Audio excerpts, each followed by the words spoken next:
Y aquí diríamos que empezamos a ver cómo estamos a nivel interno de la organización, particularmente con los accionistas. En los accionistas nosotros tenemos el nivel de apetito de riesgo bajo. Básicamente, aquí en la mayoría de los casos la toma de decisiones y la aprobación de los clientes lo puede hacer cumplimiento, no es necesario ir a un comité, pero en algunos casos hacemos tolerante al riesgo. ¿Qué quiere decir tolerante al riesgo? ¿Cuántos de aquí se atreven o cuántos de aquí han ido a apoyar alguna manifestación? Ok, ¿cuál ha sido el riesgo asumido en esa manifestación? ¿Qué han llevado como mitigadores de riesgo para que no les pase nada? Vinagre, leche, guantes. Ajá, ¿guantes para qué? Porque cuando viene la chile lacrimógena, o sea, a veces se llega muy cerquita. Ah, ok, ok. Eso.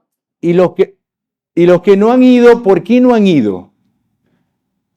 Yo fui el domingo y espero ir hoy. Pero los que no han ido, ¿por qué no han ido? Sabemos los que son extranjeros. ¿Ah? Miedo. Todos estamos cuidando.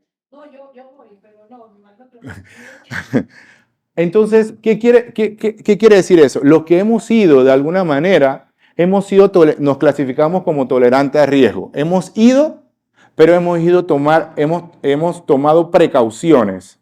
Es decir, estamos visualizando si vemos que hay gente que viene con máscara o su comportamiento no es correcto, automáticamente tomamos la decisión de salir del área específicamente. ¿Sí? Yo administré el riesgo de no dormir en mi casa para estar cerca del hotel y resulta que anoche esto estaba activo y muy activo, señores. Nunca había visto eso, cómo se daban los disparos de bombas lacrimógenas, cómo estaba la gente, diríamos, activa, molesta, perdieron el miedo literalmente de las bombas lacrimógenas. O sea, perdieron literalmente el miedo. Todo lo que era esta área de por aquí, todo lo que era área de Ryu, es por aquí, por este hotel, allá en la entrada, a la entrada de Villa Argentina estaba muy fuerte anoche, tipo 9:30, 10 de la noche. Entonces, ¿qué quiere decir? Que las personas que de alguna manera no han ido han analizado el riesgo que eso se expone y se quedan en un riesgo bajo. Lo que hemos ido, sí somos tolerantes al riesgo, pero con algunas medidas puntuales. Y hay algunos que dicen que vamos a todas y vamos sin máscara, sin nada, porque vamos contra todo. Entonces, en una forma sencilla, eso de alguna manera cada uno de ustedes administra su riesgo, pero ese riesgo viene dado por los accionistas. Hay accionistas que me dicen, aquí no entramos porque no le entramos porque no queremos negocio. Pero usted como organización tiene que saber en qué organización trabaja y analizar qué riesgo está asumiendo usted como oficial de cumplimiento en esa empresa. Y yo no voy a entrar en una clase de matrices de riesgo, pero sí es importante que todos tenemos ya tener una matriz de riesgo de clientes, de proveedores, ya es necesario que todos tengan, de la entidad, que se llama la autoevaluación, y de los colaboradores ya. O sea, y hoy en día necesitamos, y sobre todo aquellas empresas reguladas, deben ir trabajando en una matriz para todas estas cuatro cosas mínimo. Clientes, proveedores, entidad y colaboradores. Y eso es algo que de alguna manera es una sana práctica y va a ser el producto del análisis de qué ha ocurrido, cómo se ha dado y qué criterios vamos a utilizar para hacer la matriz de riesgo. Y la matriz de riesgo nos va a servir principalmente para identificar los riesgos más significativos, el control de riesgo y la seguridad corporativa y evaluar la efectividad de los controles. ¿Qué muchas personas hacen la matriz de riesgo para cumplir con la norma? Pero ustedes saben para qué sirve la matriz de riesgo o por qué se supone que hay que hacerla. Olvidemos la parte normativa, pero ¿por qué creen que hay que hacer la matriz de riesgo? ¿Eh? Cuidar. Porque debemos cuidarnos, debemos blindarnos de nuestros clientes, de lo que puedan estar haciendo con nuestros productos y servicios. Antes, bueno, no sé el resto de los sujetos obligados, pero en el caso del sujeto obligado, abogados, los abogados tienen una frase muy importante que es que se debe defender a todo el mundo, pero estamos hablando de que con nuestros productos y servicios, por ejemplo, de sociedades en específico, no es un tema de defensa como tal, es un tema de que con este producto realmente se está comprobando que realmente se está haciendo mucho lavado de dinero, se están poniendo muchos delitos, se están cometiendo con este tipo de vehículos que no es que son malos, porque realmente creo que el fin no es positivo, pero se están tergiversando el propósito inicial. Y realmente yo creo que ya llegamos a un punto donde es necesario por el ecosistema mundial, global, de nuestros propios servicios, de nuestros propios productos, de nuestra propia reputación, que nosotros empecemos a clasificar a quién podemos atender y a quién no debemos atender, porque tenemos un rol como tal en nuestra sociedad, una responsabilidad, no solamente con nuestra sociedad, con nuestro negocio, con cómo se ve.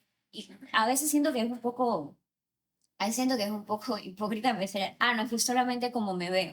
No solamente es cómo te ven los demás, es cómo tú estás cuidando tu sociedad, tu empresa, las personas que trabajan contigo, porque a las finales lo que sucede con Mossack y Fonseca, por ejemplo, no solamente Sí, afectó a la bueno, empresa y como es tal, reputación. afectó a los empleados, afectó a Ok, la familia de los una, empleados, eh, afectó a solamente todo el para país. demostrar una teoría. Tienes menos de 30 años, ¿verdad? Sí, tengo 28, ya casi.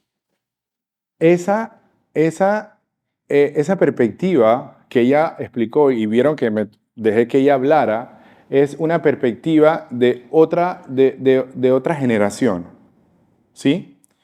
Y nosotros, los oficiales de cumplimiento, ya los que tenemos cierta edad, tenemos que ser conscientes de tener la posibilidad de poder escuchar, diríamos, a este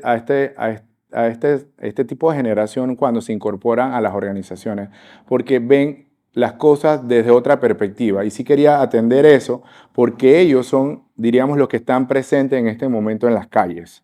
Sí, y nosotros, de alguna manera, les digo esto porque yo soy coach de equipo y a veces dentro de los equipos, cuando tenemos, diríamos, personas con ese tipo de pensamiento, a veces pensamos y no les damos la oportunidad para poder que ellos expresen su pensamiento o su perspectiva de vida, pero ellos tienen que hacerlo porque eso es parte del proceso de construir un programa efectivo de cumplimiento también, porque ellos de alguna manera tienen una voz y van a ser líderes de opinión para el futuro.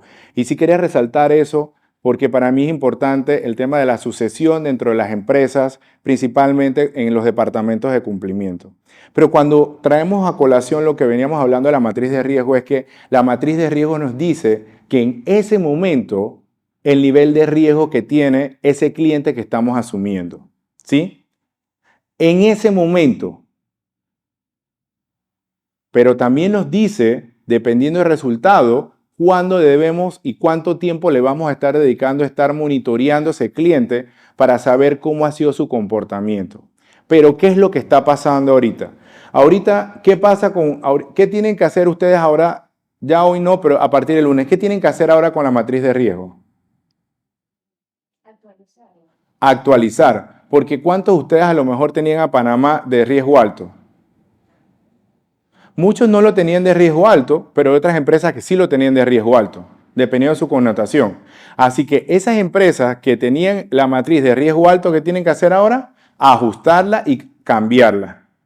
Entonces, existe, porque tenemos que esperar el informe del GAFI, quién más sale de esas listas, para poder revisar que esas jurisdicciones, de alguna manera, nosotros no la tengamos contemplada como riesgo alto. ¿Sí? Entonces, hoy en día, cuando nosotros hacemos este tema de análisis de matrices, tenemos que ser muy conscientes que hay una responsabilidad de darle una actualización continua.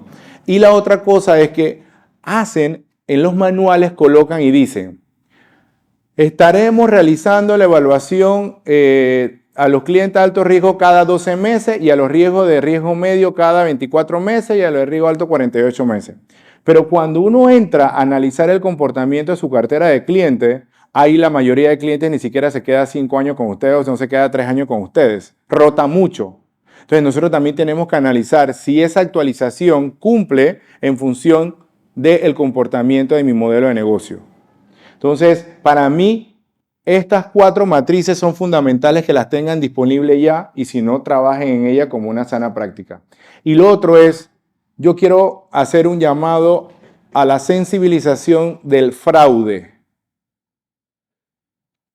porque estamos teniendo muchas situaciones de fraude en las organizaciones y después le preguntan a cumplimiento, usted no sabía nada de eso, pero es que eso no es nuestra responsabilidad. Para eso nosotros contratamos ¿a quién? Contratamos a expertos a que nos hagan una auditoría financiera, una auditoría interna o que nos haga una auditoría forense. Tenemos que prestar atención a este diamante del fraude que dice el incentivo, es decir, hay personas que están dentro de la organización que tienen tan claro el riesgo que van a asumir legalmente, pero están dispuestos a cometer un fraude y robar. Yo he visto fraudes, diríamos, desde 3.5 millones hasta $500,000 y han sido fraudes he visto fraudes que se han dado por un tema de mala administración y por no saber contabilidad de costos. Y he visto fraudes donde los colaboradores en alineación con proveedores han hecho muchas bellezas. Entonces, tenemos que prestar atención a eso porque también las acciones en términos de prevención deben buscar eso. Lo otro es que las personas, diríamos, racionalizan por qué tengo que hacer eso. Me están pagando mal, me he dado cuenta que fulanito gana más que yo. Entonces voy racionalizando por qué voy a cometer ese fraude o en su defecto he visto la oportunidad de alguna manera. El caso particular de lo que estamos viviendo hoy, hay personas que están robando, que están vandalizando, que no van el espíritu de lo que los jóvenes están pidiendo hoy, pero al nivel de las organizaciones se ha visto que hay un procedimiento, no se cumple el procedimiento, no hay sanciones y la gente dice, aquí no pasa nada, así que voy a seguir haciendo eso. Y por otro es que hoy en día tenemos en las organizaciones muchas más personas con mucha más capacidad y mucho más conocimiento desde el punto de vista de aspectos legales y pueden saber qué me puede pasar a mí si hago de esta manera y cómo lo hago de la otra manera. Y eso es algo que ustedes no tienen que olvidarse. Y esto es lo que se llama el diamante del fraude. Son 4 cosas importantes que ustedes le tienen que prestar atención. Personas que de alguna manera han cometido temas de inusualidad o comportamientos, principalmente en conjunto con proveedores y en conjunto con colaboradores, eso tienen que prestarle atención. Las personas, y ya no hay tipologías, antes se decía que la persona que era introvertida, no. Usted tiene que guardar el escepticismo profesional y la duda razonable. Y lo otro, nadie es indispensable en las organizaciones. Usted se tiene que ir de vacaciones porque se tiene que ir de vacaciones. Nadie es indispensable. Cuando hablamos de riesgo y hablamos particularmente de riesgo de cumplimiento, entiéndase que el riesgo de cumplimiento viene dado por sanciones legales, pérdida financiera y pérdida de la reputación. Y hay un tema particular de los debates en todos estos congresos y todos estos debates, bueno, ¿cómo se calcula el impacto de la reputación? Eso tiene un porqué y ahora se los explico. Las sanciones de cumplimiento hoy en día diríamos que es una de las grandes preocupaciones de los tomadores de decisiones por el costo de llevar eso, por los sistemas de información, por los sistemas de monitoreo, por la cantidad de reportes que tengo que entregar, por la cantidad de recursos humanos que tengo que dedicar a eso. Entonces, el riesgo operativo diríamos que es lo que a mí más me preocupa, porque siento que nosotros en algunas posiciones no estamos identificando al talento que necesitamos en esa área. Estamos viendo rotación importante en la parte de cumplimiento y en la parte administrativa de personas que alimentan la información que debemos de presentar al regulador. Y eso nos pone en riesgo la confiabilidad de la información, que eso viene dado de control interno. Y en los procesos, son muy pocas empresas hoy en día que tienen procesos debidamente actualizados y que han integrado todo para garantizar que cualquier persona que llegue o que atienda un puesto en ausencia de uno, temporal o parcial, pueda hacer el trabajo. Y los sistemas de información, tenemos que empezar a ver las pruebas de vulnerabilidad. Eso ya no puede esperar con la llegada de todo el ataque. Lo que pasó una entidad X por ahí, que no voy a decir su nombre, que obviamente nadie lo quiere decir y ellos no lo han manifestado, pero se dice y se presume que fue un tema de un ataque a la información particular de una entidad del Estado. Por eso mandaron a hacer algunos cambios de las contraseñas y demás. Entonces, eso pasó en otros países, pero aquí ya eso. Ok, para mí el conocimiento de la ruta es la planificación estratégica. Por ejemplo, esta es mi ruta de lo que voy a hacer en Valencia, los 42 kilómetros. ¿Qué es importante que ustedes vean y qué es, diríamos, lo que les quiero mencionar a ustedes? Así debe verse su programa de cumplimiento. Es decir, la salida, el habituallamiento, que es donde vamos a dejar las bolsas, dónde va a ser la salida, dónde es la meta, dónde están los kilómetros, dónde están los baños, dónde va a ser la media maratón, dónde va a haber el parking, dónde están los servicios médicos, la asistencia rápida, el agua, que no sé qué significa eso, pero dónde está el Powerade, el gel, que nos van a dar gel en algunos lugares, dónde va a haber fruta, dónde vamos a guardar la ropa. Estos van a ser los puntos de hidratación. Así se tiene que ver su programa de cumplimiento. Y lo pueden hacer de forma visual que les permita a ustedes poder explicarlo. Pero esta es mi ruta. Esta ruta tengo que terminar de verificar es cómo va a ser el clima y la temperatura ya. Si ven, no va a ser una altura alta, va a ser bastante plano, así que no me debo de preocupar. En Madrid sí me fue mal, porque sí había que subir unas lomas ahí que estaban media complicadas en el mismo de Madrid. Entonces, así debe estar su plan de cumplimiento, debidamente identificado dónde empieza y dónde termina. Si usted no tiene su plan de cumplimiento así visualizado con todos los componentes, entonces créeme que el recorrido de esto pues no les va a permitir tener claridad en dónde tienen que hacer un alto para hidratarse, para buscar agua y hacer un alto para verificar si hay que hacer algún ajuste. Nosotros tenemos que tener esto claro porque en una maratón nosotros en nuestra cabeza la dividimos en 3 tiempos. Los primeros, diríamos 12 kilómetros, tenemos que ir suave. A partir del segundo tramo tenemos que ir acelerando el paso para que de alguna manera el cansancio vaya minimizando y ya vaya pasando en el tercer tramo a la cabeza, la que va a tener control de la cabeza, de garantizar que terminemos la maratón es la cabeza. Entonces, así debe lucir nuestro plan de cumplimiento. Así que así estoy viendo esto para ver cómo andamos. A veces pasamos por lugares icónicos de las ciudades esta.